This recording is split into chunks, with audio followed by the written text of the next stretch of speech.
Applause.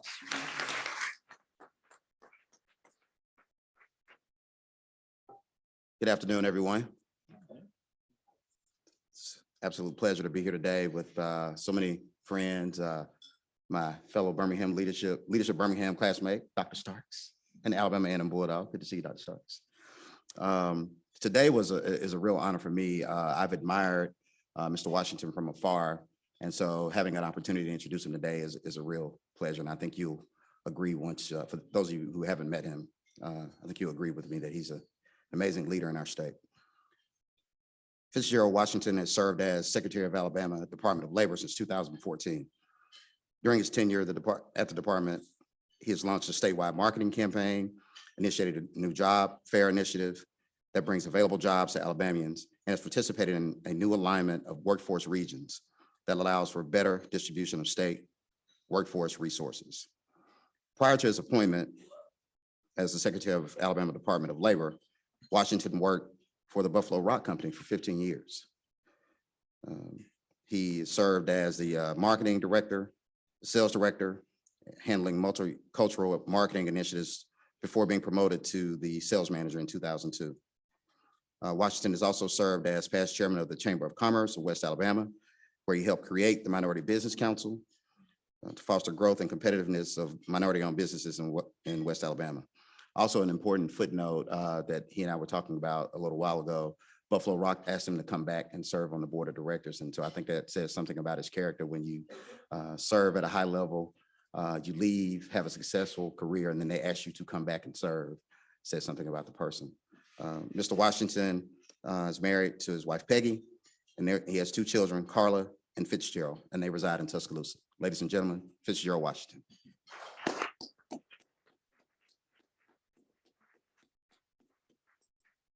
Well, good afternoon. Well, Ralph, thank you so much for that introduction. It kind of reminds me of the old sitcom, Family Matters. Who in the room is familiar with Family Matters? Let me see a show of hands. So there was a character in Family Matters named Steve Urkel. Steve Urkel would always say, "Did I do that?" I bring greetings to you from Montgomery. So on behalf of my boss, Governor Kay Ivey, it's an honor for me to be here today. I was thinking before I came up today, it was about a year ago at this same time period that I had the opportunity to speak to the Tuscaloosa Kiwanis Club. And so when I got the invitation to come here today, I was equally thrilled. So having said that, I'm going to talk to you about some really positive things that's happening in our workforce. Then I'll spin off of that and talk about some challenges in our workforce.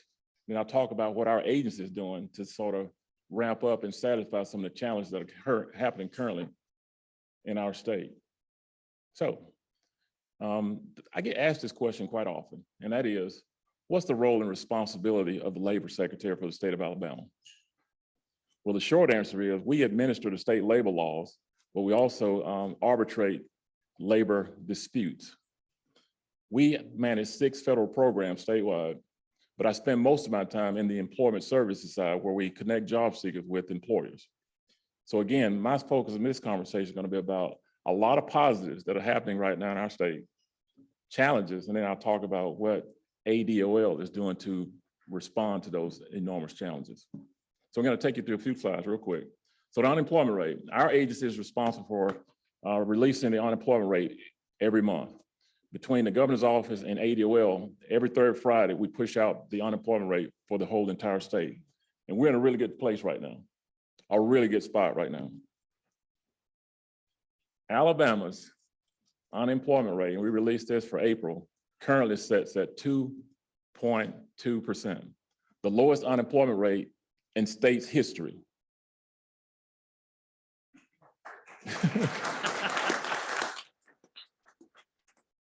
JW, I think that required an applause, okay? Because I mean, we've been working hard in Montgomery.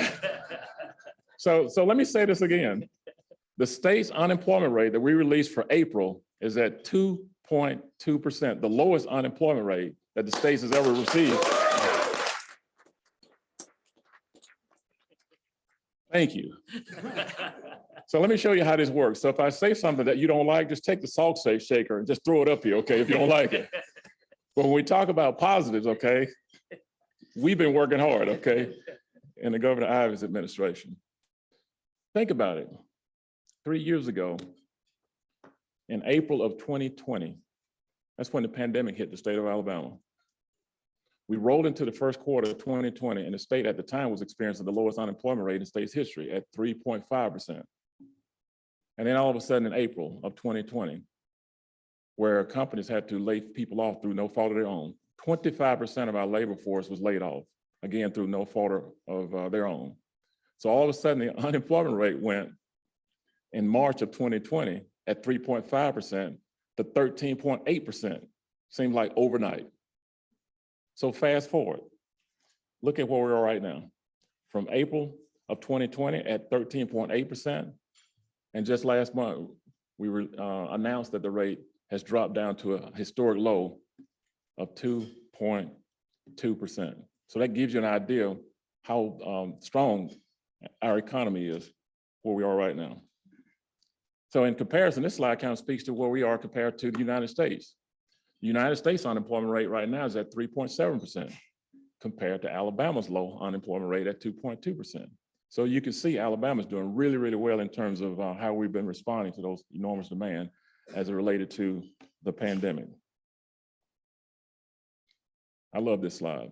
This kind of speaks to all. Yeah, I love this slide. Okay, so Alabama has the lowest unemployment rate in the whole Southeast. So if you look at how Alabama stacks up to our Southeastern states, we're the lowest, and we've been the lowest for the last several months. So again, it shows that Alabama right now, and also the Governor Ivey's administration, we've kind of got the secret sauce in terms of how we responded to those enormous demands related to the pandemic. And so the lowest unemployment rate amongst all Southeastern states. Ralph, I think they're catching on. We've been working hard. Newly released just last week, all 12 Alabama metro areas ranked nationally for the lowest unemployment rate in the nation, in particular, right here in Birmingham. Right here in Birmingham, the Birmingham-Hoover metropolitan area has the lowest unemployment rate in the country. Who would have thought that? I didn't. Look at where we were and where we are right now. For Birmingham metropolitan area, metro area to have the lowest unemployment rate at 1.6%, to be the lowest in the country, again, speaks volumes to the administration, the work we're doing on how we raise awareness to get our services to where the greatest need is. So you can see also in the graphic, it talks about Decatur, Huntsville, also has the lowest unemployment rate nationally. So think about it, 12 metropolitan areas having the lowest unemployment rate in the country. You saw the snapshot before where we talked about where the state's unemployment rate is as it relates to other Southeastern states. And again, this is a pretty good model for other states to follow. In April also, we set two new unemployment records for the month of April. The number of people that we report is unemployed is at an all-time low. So the number of people that we report as unemployed is at an all-time low at 51,462. Were you gonna do something? I bring this up to say this. Back in April, again, of 2020, there was over 500,000 people unemployed. 500,000 people unemployed. And for us to have reported 51,000 people that are unemployed today shows you again how well the state has recovered from the effects of the pandemic. In addition, we set a new record with the number of people that have jobs right now.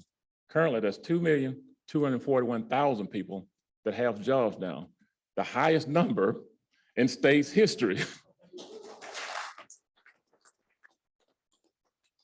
Think about that. 2.2 million people right now that are currently working. Says again a lot about where we're headed. I give a lot of credit to my former my current colleague at the Department of Commerce, Greg Canfield. He and his staff do an unbelievable job in terms of recruiting companies to come to the state of Alabama. There's not a week that doesn't go by that you don't hear an announcement about a company that's coming to Alabama, whether it be 100 jobs, whether it be 200 jobs, whether it be 500 jobs. They're coming to the state of Alabama. In addition, the Department of Commerce is working with existing companies to talk about expansion.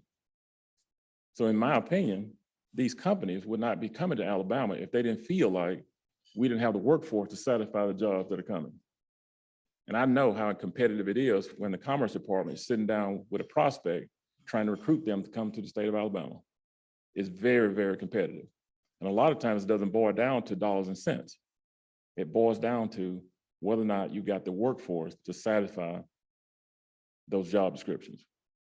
In fact, I talked to Secretary of Commerce, Greg Canfield, quite a bit. We kind of have a saying in terms of our administration and our cabinet. We're the bookends of Governor Ivey's administration. He's responsible for industry recruitment. The Alabama Department of Labor is responsible for a trained workforce. So we kid ourselves by saying that we're the bookends of the Ivey administration. It's kind of cool, don't you think? Again, these companies would not be coming to the state of Alabama if we didn't have a workforce to satisfy those job descriptions. This slide kind of speaks to it. The unemployment rate over time. You can see in 2016, the average unemployment rate for the state of Alabama was at 5.8%. Look at 2020. This is the average, was at 6.5%. And look how it's trended down since then. Alabama, along with other states, are still dealing with some of the side effects of the pandemic. But Alabama is really performing well compared to other states. There was a lot going on in the months of 2020. One of the programs that our agency was tasked with, and this is on the unemployment insurance side. Unemployment insurance is one of the 6 federal programs that we manage at the Alabama Department of Labor. We were responsible for providing unemployment insurance benefit checks for those who were laid off through no fault of their own. It was probably the most challenging period, not only in state's history, but in the agency's history. Think about it.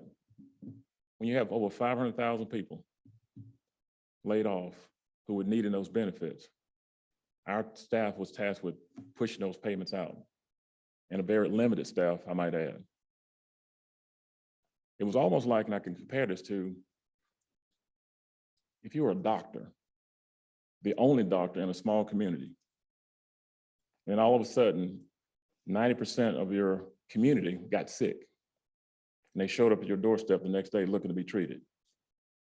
That's how we felt like, what we felt at the Alabama Department of Labor, because it came out of nowhere. But I'm so proud of our staff with the way we responded to those enormous demands. Over 500,000 people laid off. The Alabama Department of Labor and our staff, we pushed out and paid over $5 billion in unemployment benefits to date. $5 billion with a B. That's more benefits than our agency paid out in that period of time than the last 8 years combined. Think about that. One program that we had to manage during the pandemic, and it was a program that came underneath the CARES Act that at the time President Trump had signed off on. It was called FPUC, the Federal Pandemic Unemployment Compensation Piece. It afforded those who were laid off a $600 weekly benefit on top of the maximum amount that you can get out of the Unemployment Insurance Trust Fund, which was $275. So you're talking $875 per week to everybody that was eligible to the benefit who was laid off through no fault of their own. The program lasted 4 months. So let's just say if you were working, you work for a company, or you worked and you made $9 an hour, you were laid off through no fault of your own. All of a sudden, you were eligible for $875 per week.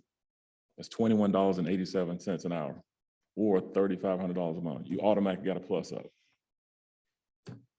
for 4 months. It was quite the challenge for our staff to make sure that we process those claims, get those dollars out to the people who needed it most. And and we responded in a very good fashion. To see where we are right now, 51,000 people that we reported is unemployed. And it's taken a lot of pressure too, by having 2.2 million people going back to work. Took a lot of pressure off our staff to make sure we can concentrate on some of the side effects of the pandemic. And so 2020, the average unemployment rate was 6.5%, and you can see where it was last year at 2.9. And again, I mentioned that our current unemployment rate is what? Y'all didn't realize there was going to be some audience participation, did you? There's going to be a test at the end. But yeah, we're in a good place right now in terms of making sure we connect job seekers with employers. The graphic would be to my right, kind of speaks to a conversation that's really perked up in the last year or so.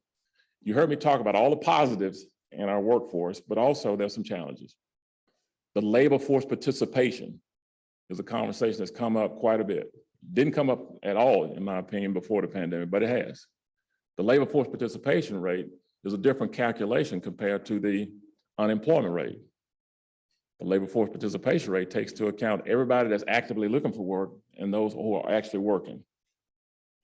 The current labor force participation rate right now for the state of Alabama is right at 57%. The national labor force participation rate is 62%. The good news is we've had month-over-month increases with our labor force participation rate to put us back on par where we were prior to the pandemic. But the national average is 62, so we still got a little work to do. The pandemic set all states back, but we're in a really, really good place right now in terms of the growth that we've had over the month. And in that calculation, I will say this, there's a percentage of people in the calculation for the labor force participation rate in our workforce that some of these people don't have any desire at all to get back into the workforce. No desire at all. I don't spend a whole lot of time with that group. They have absolutely no desire. Some in that calculation are just satisfied with having enough money to pay their cell phone bill, enough money to put gas in their car, but don't have any interest to get into the workforce. In addition, there's still some federal programs that people can draw down from, and they're satisfied with that lifestyle. However, there are some folks in that calculation that face barriers to get into the workforce. For instance, veterans, people with disabilities, people that have been previously incarcerated. So people with barriers to get themselves in the workforce, that's where we come in. We identify those individuals, we put plans and strategies together to knock down those barriers to get them into the workforce. But the labor force participation conversation really has picked up quite a bit. We're not in a bad spot. And again, there's a lot of factors that go into that. A lot of factors that go into that. All right, so y'all heard me talk about how excited I am, how excited the Governor Ivey's administration about these positive trends in our workforce. There's not a day that doesn't go by where I get a call from an employer who says, wow, I continue to hear you talk about these good things, but why is it when I drive around Birmingham metropolitan area, and when you drive around the state, you see all these now hiring signs? What is that? You've already said that there's 51,000 people that's reported as unemployed, the lowest ever in state's history. Your unemployment rate is at 2.2%, but why is it? The answer is there's not one silver bullet answer at all. Yet it's a combination of different things. And sure, I get calls from the media all the time asking that very question. There's a combination. There's not one silver bullet answer. So I'm just going to speak on just a few things that are contributing to some of the labor shortages in the state. Lingering fear of COVID. There are some people that are afraid to go back to work because, let's just say, their employer haven't done what they consider putting together COVID safety protocols. So you got some who don't want to go back to work because they don't want to test positive for COVID. They just don't want to. So sadly, some have died due to COVID that have taken a select group of people out of the workforce. People have moved into other industries. You take, for example, all the major sectors in our workforce have rebounded really well during the pandemic. except for two. Those two sectors that have not rebounded as well, when you compare it to the other sectors in our workforce, happens to be hospitality and restaurants. All you have to do is ride around. The majority of the signs I see that are recruiting, looking for skilled labor, are in those two categories. And there's some reasons for that. During the pandemic, you heard me mention that there was this $600 federal stipend, along with the $275 that came out of the state's UI trust fund that afforded these individuals $875 per week. In those two sectors, these are tough jobs, working in the restaurant and hospitality sector. They're tough jobs, make no mistake about it. So what I saw was there were people who worked in the restaurant, hospitality sector who decided to go to one of our career centers, get re-skilled up, and they moved into another industry, and they're not going back. They're just not going back. The good news is the average weekly wage, not only for the state, but in the restaurant and hospitality sector, is at an all-time high in the state of Alabama. So on average, wages have increased in those sectors to make sure that they recruit and retain these people on a regular basis. But that's the average, because some small businesses, they cannot, based on their own financial model, they can't increase wages. Let me make this point. Raising salary is not the do-all catch-all. Sure, it is a factor. I'm challenging employers to do this one thing. They need to go back and look at their job descriptions. Some job descriptions at some companies have not even been looked at in a period of time. Some of these jobs may not require a 4-year degree. It may require some type of skill or some type of certification. So I'm asking employers to take a total look at their salary, benefits, and the job descriptions to see what they could do to create opportunities for people that they're trying to recruit back into the workforce.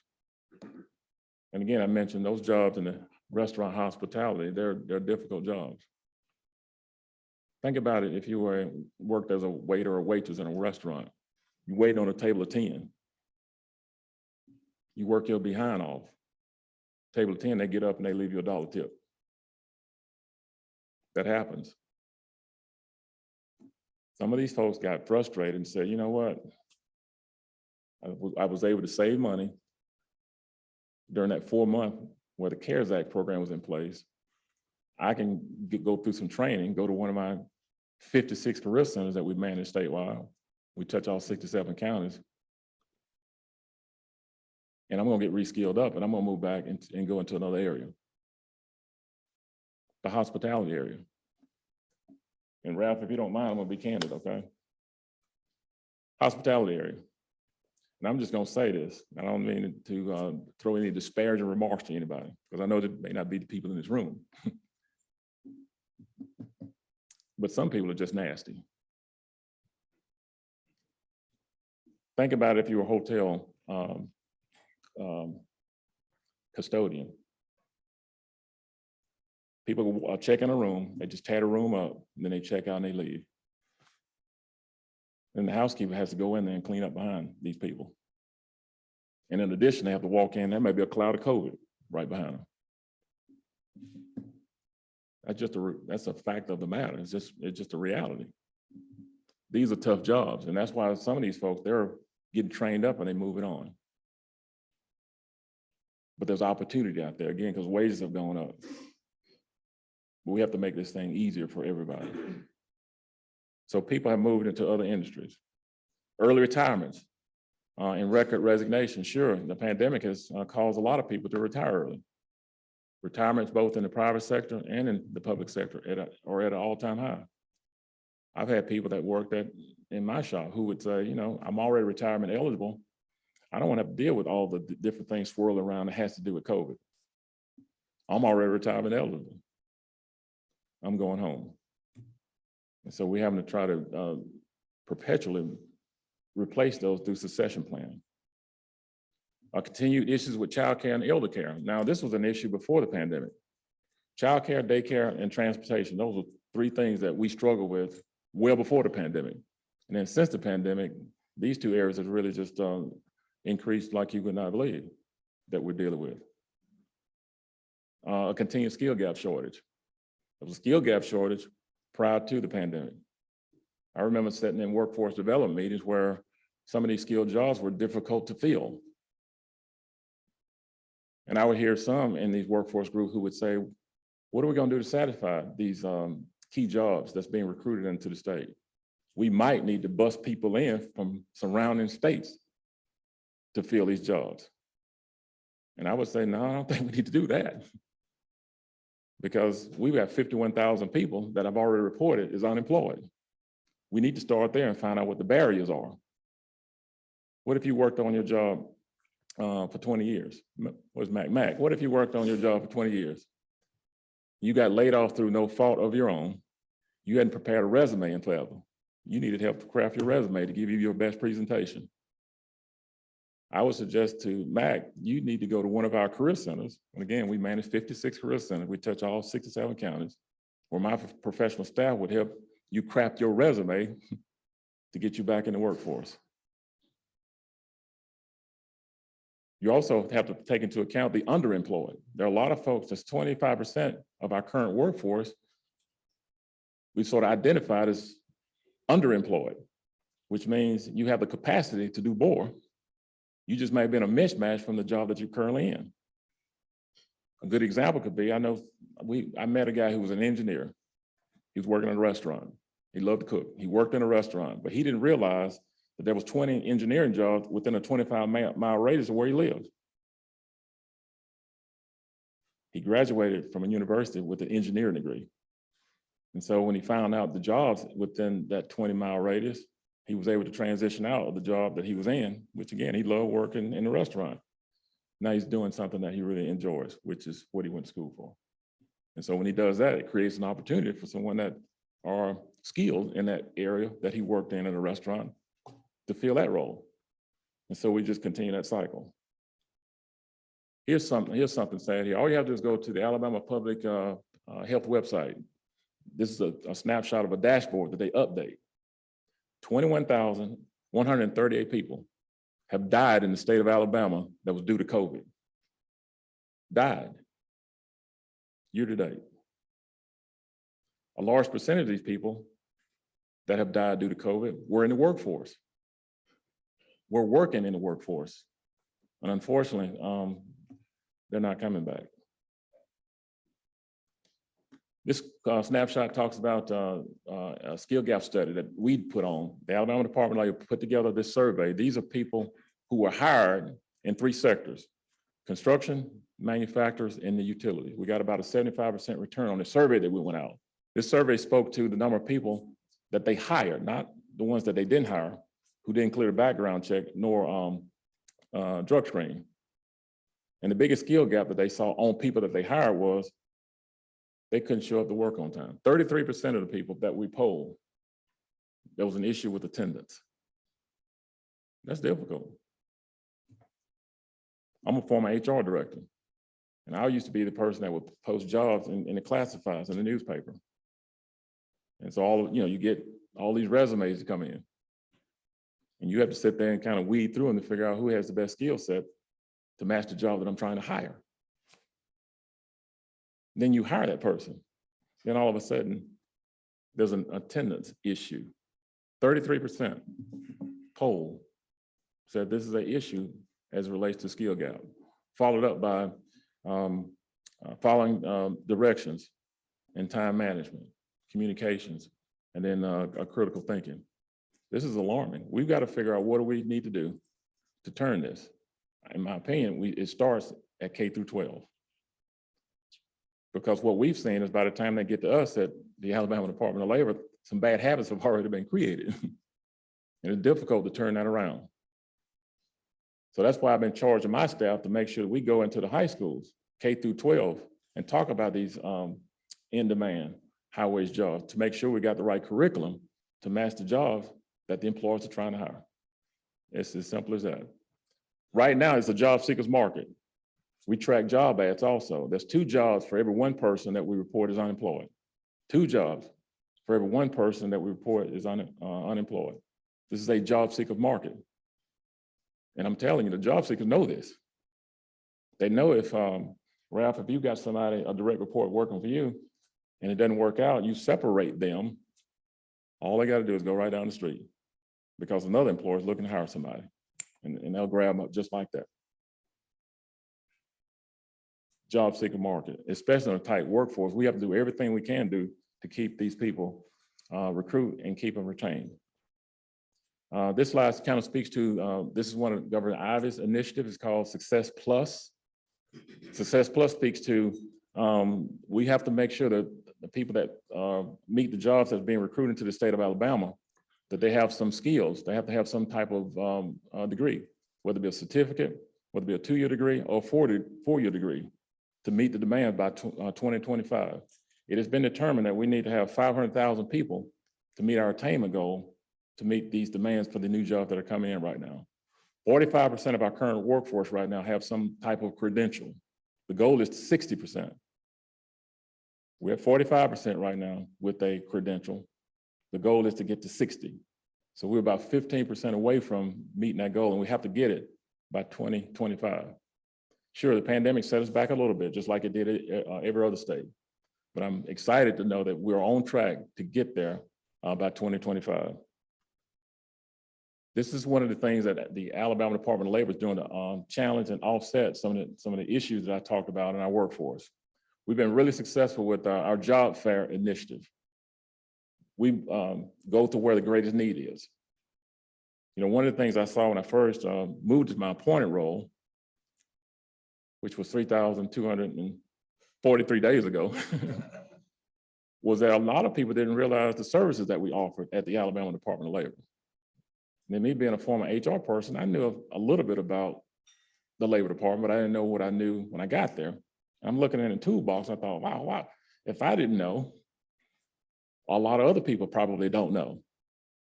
So I challenged and charged my staff. I said, we got to take state government to where the people are. So we went on this tear where we went around the state hosting job fairs.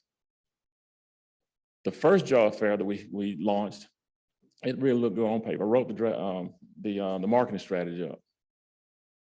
It was our rule initiative, because the first thing that jumped off the page for me, and again, as I mentioned, we put out the unemployment rate for the state. There was 6 counties, rural counties, that had double-digit unemployment. 6 of them, double-digit unemployment. So I thought, if I didn't know all the things that was in ADOL's toolbox, this group of 6 didn't know either. So we went out to those 6 counties and we hosted job fairs in these local communities. We held the job fairs in local gymnasiums, because if you go to a rural county, everybody knows what high school is. We were successful with recruiting on average somewhere between 120, 150 employers, big box companies, mid-size, and then small companies. On average, about 400 or so people would show up. And it was like the thing of beauty to connect job seekers in these areas with the employers. It took us about a year. I'm pleased to say that, as I mentioned, we documented what those unemployment rates were prior to, and they were all double-digit. At the end of the job fair tour, all 6 of those rural counties, unemployment rates dropped to single digits.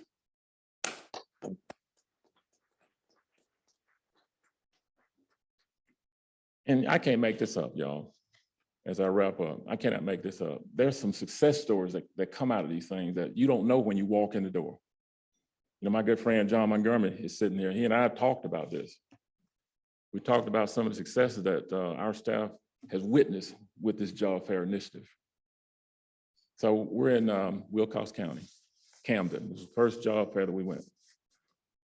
Held a job fair in a local high school there. We recruited, again, about 120 employers. And we strategically recruit different type of employers because people have different skill sets. Job fairs typically last about 4 hours. We start at 9, we end at 1. I see this kid, he walks in right at the start of the job fair. He came in, he had a really nice pair of dress pants. He had a long sleeve button-down shirt, looked really nice to me. Unbeknownst to me, about about noon, this kid, he leaves the job fair. I didn't know he was gone because it was about 600 people or so there. He comes back, and I happen to notice him. He comes back, he had gone home, and he has a suit on. He has a suit on. I look up and he's over there having a conversation with the Alabama Power Company. The kid calls me 2 weeks later and said the Alabama Power Company hired him. I'm telling y'all, this is a generational change for somebody that works in a rural county to get a job like that with a salary and benefits that I know that the Alabama Power Company has to offer. I didn't ask, but what I thought was when he came in earlier, he saw the level of employers that we recruited, and he felt like he needed to go home and step his game up. He went home, come back, he got a suit on. Now, as y'all know, you don't necessarily have to have a suit on to apply for every job. That's not necessary, but that's what he thought. And he gets hired. A generational change. We're in Perry County. We had this job fair at Francis Marion High School in Perry County. Same backdrop. At the start of the job fair, lady walks up to me and she taps me on my shoulder. I turn and she, if I had to guess, she's probably in her early 60s. And she said, "Sir, are you one of the ones that's responsible for today's job fair?" I said, "Yes, ma'am, I am." She said, "Look, all I've ever done in my entire life is cook." And she said, "I'm a pretty good cook." I came here today to see if I can find a job to do what I really love. I said, "Ma'am, you came to the right place." Because we had recruited white tablecloth restaurants, casual dining restaurants, and fast food. I said, "Ma'am, follow me." Took her to the section. They hired her just like that. Just like that. And then the last example I will give you, we hosted a job fair. In fact, the job fair is called the Governor's Job Fair for those with disabilities. We often have the job fair for those with disabilities in the month of October because it's a natural tie-in with the National Disabilities Employment Awareness Month. We kicked off that job fair right here in Birmingham. And I see this lady, she comes and she's talking with an employer. She doesn't have a physical disability, but she has one. They hired her on the spot. The next year, we had the same job fair, the Governor's Job Fair for those with disabilities in Huntsville. We're at the Von Braun Center. And typically what I do, I get there early before the crowd shows up. And I'm walking around thanking and greeting the employers for their participation. How about I go up and I see the same employer that was at the job fair here in Birmingham, they're participating at the one in Huntsville. And I look behind the desk, the table, the booth, the same person that was hired here in Birmingham, now she's a recruiter for the same company. She's on the other side of the desk recruiting people to come to work with the company. I'm telling you, there was not a dry eye in that place when we all circulated that. That's what we do at the Alabama Department of Labor. We take our services to where we think the greatest need is. So the job fair initiative has been really successful. We just signed an extension with WBRC 6, Fox 6 News called Putting Alabama to Work. Last year, we were right here in Birmingham at the BJCC, recruiting employers and connecting them with job seekers. We successfully recruited 175 employers. There was over 3,000 people that showed up that day, giving them an opportunity to get connected with their employers. State leaders come out and embrace the job fair. My boss, the governor, is to my left. We were in Huntsville, Mayor Tony Battle, and then the former mayor in Montgomery, Todd Strange, came out to participate in our job fair initiative. This is what the scene looks like at our job fair. You see the number of people? They're just engaging with the number of employers. The shot on the right is probably one of my favorites. This was right, this was at 8 o'clock. The line at 8 o'clock, our job fair starts at 9 o'clock in Montgomery at the Crampton Bowl Multiplex Center. That line outside waiting to come in to interact with employers. So far, we've had 9 job fairs this year in 5 different cities. I'm excited to say that we'll be back here in Birmingham in October with our next round of the job fair for those with disabilities, the Governor's Job Fair with Disabilities. It will be in October, right here in Birmingham, to connect folks with disabilities into the workforce. So the ADOL's initiative is, we're gonna make sure that folks that facing barriers to get in the workforce, whether it be if you have a disability, if you're a veteran, or if you've been previously incarcerated, we try to find an opportunity to connect you to the workforce.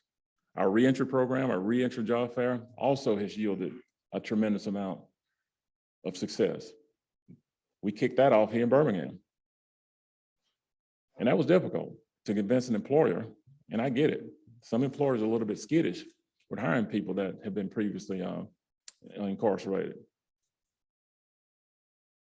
The most difficult thing, I can share this with this group, the most difficult thing it was for us when we were planning this reentry job fair was, what do we call it? Because again, we didn't want to duck and hide behind making sure the employers know that this was the base that I'm encouraging them to hire. I mean, you couldn't call it jobs for convicts. I mean, you couldn't do that. You couldn't do that. So we called it the second chance job fair. Leave your past behind.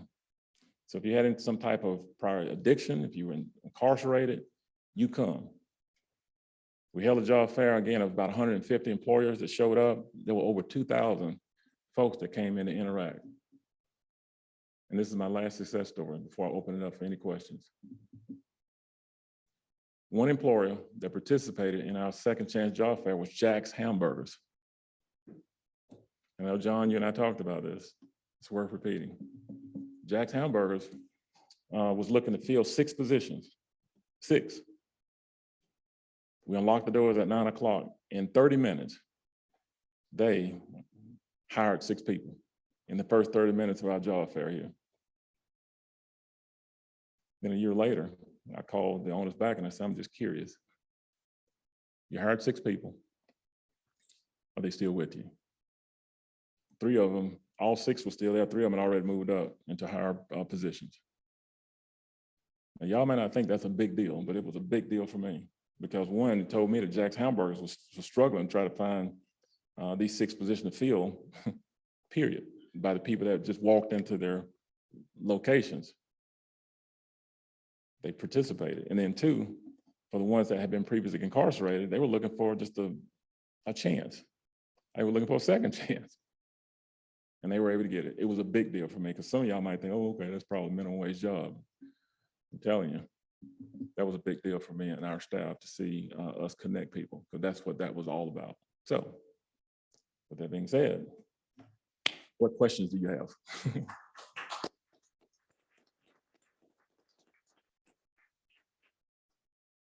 Question in the back.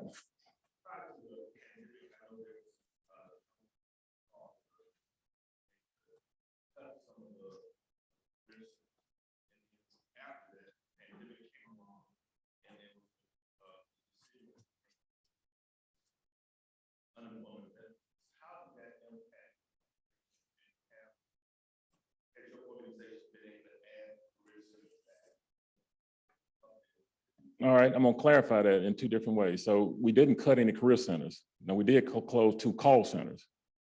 2 call centers that worked underneath the unemployment realm. We closed them because there was not enough funding to keep that open. And we closed them prior to us finding out that we were about to be hit with a pandemic. So obviously, if I'd known that the pandemic was about to hit 3 or 4 months later, I would have kept them open. But I would say this too, if I had kept them open, it still wouldn't have been enough to deal with the demands of all the calls that came in. We're increasing our career center participation or facilities statewide.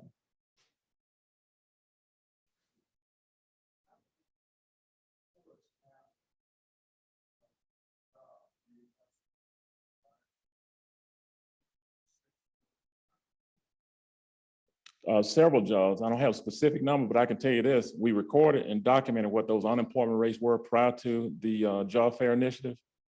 And then we documented what those unemployment rates were after the job fair had concluded. And as I mentioned earlier, all those 6 counties, their unemployment rates dropped to single digits. So there was a significant amount of folks being hired during that period.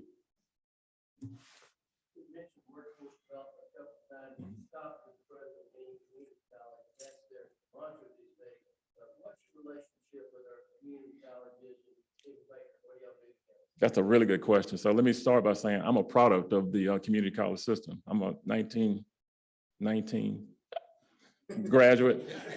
of Shelton State Community College. And so I work with the community college system quite a bit. And that's a really good question because this partnership that I've signed with WBRC 6 Fox 6 News, we're going to kick that off on the campus of Central Alabama Community College in Alexander City.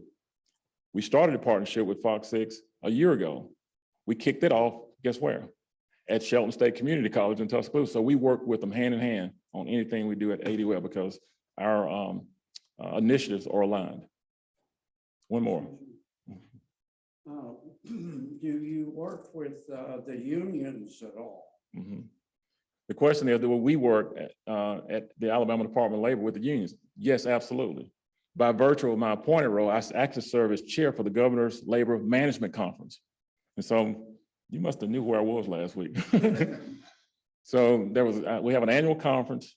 It's always in Orange Beach, where we bring in the unions along with management to talk about all the things we're talking about here, about a lot of different things to keep that going. And I've been doing it ever since I've been in my appointed role, 3,242 days ago. I've been doing this. Thank you. All right. Thank you very much. Thank you. Thank you, Secretary Washington. Did you say you were a 1919 graduate of Shelton State?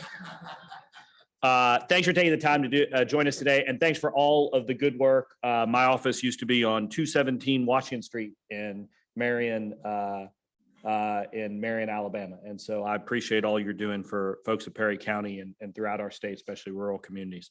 Hope to see everyone next week as we hear from your fellow Kiwanian Josephine Lowry, Executive Director of the College Choice Foundation, joined by one of the organization's board members, Carl Thomas. They will share the organization's mission and impact by introducing us to a panel of their accomplished students.